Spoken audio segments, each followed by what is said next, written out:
Welcome back to this lecture on interactive report.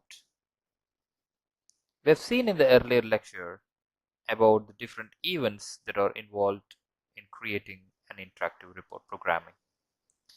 And further before, we have seen what are classical report events, and we have seen a simple program that we have used all the classical report events in it, and we created a fabulous report.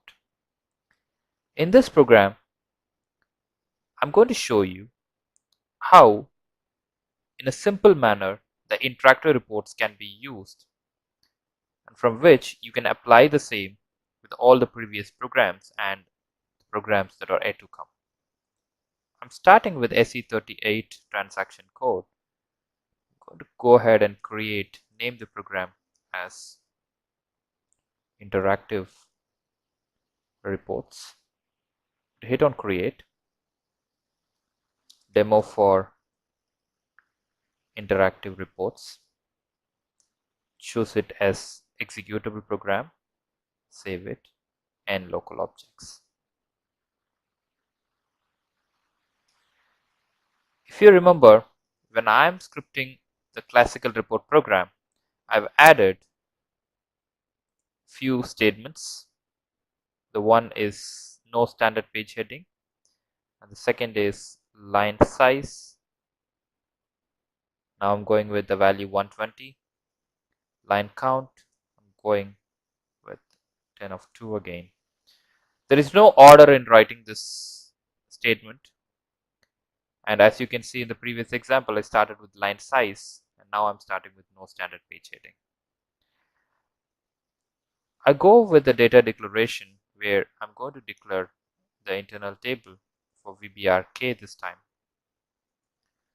Type table of VBRK and work area for VBRK, referring to VBRK.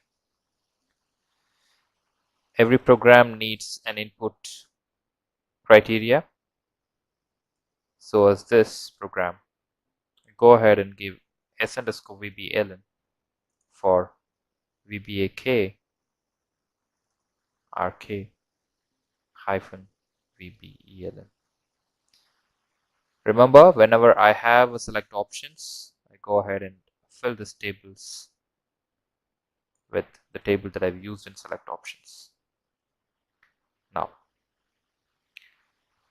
the first statement that I'm going to start is with start of selection, and this I'm going to have perform get data again, like the one which I used in the classical report. First of all, let me create this. Choose the main program, and inside which I'm going to write a select query, select star from VBRK into table IT_VBRK, where VBLN NS_VBLN. Nothing changes except the name of the program, followed by the next event, which is the top of the page.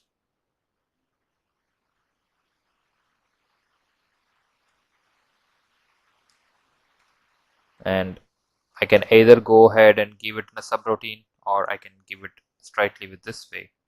So write, I'm going to say billing document header, which will also print the same. And I'm going to have an end of page as usual. Now this is going to contain my page number, and you very well know what is the system variable to be called to get this page number, which is sy page no. Now I'm going to trigger some of the interactive report events, which is called as at line selection. We have seen what this event is capable of, so I'm going to give an if condition. If sy list index LSIND stands for list index is equal to 1. It means when I double click on line number 1, then whatever logic which is inside this perform build list has to be triggered. Now what is going to be inside this list? Which is nothing rather than a simple logic.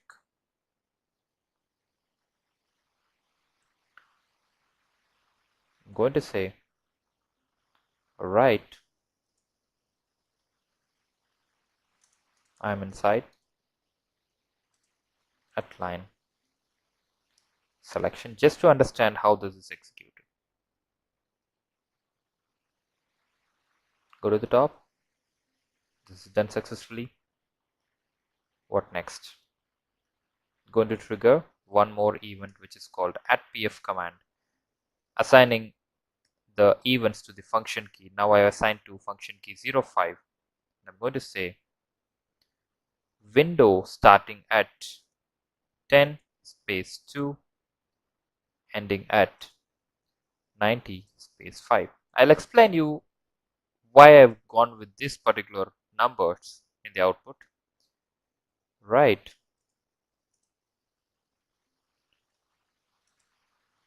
I'm inside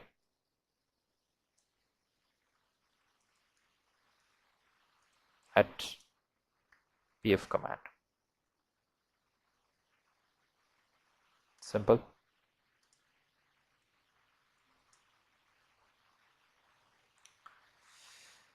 Now, when a line selection is made, there is going to be a new page that's going to appear here. So that particular page should have a top of page. So top of page during line selection. In that, I'm going to simply write billing document item details. Fine. Now, I've not used so far in my program end of selection. I've used end of page. I've not used end of selection because that is where the actual output is contained. Loop at it underscore vbrk into wa underscore vbrk.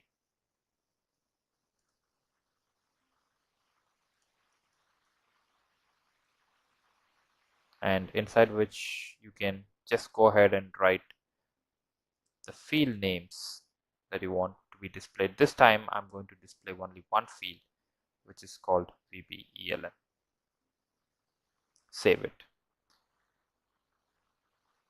My program is complete. Let me go ahead and see how the execution looks like. Check for syntax errors. It is clear from errors.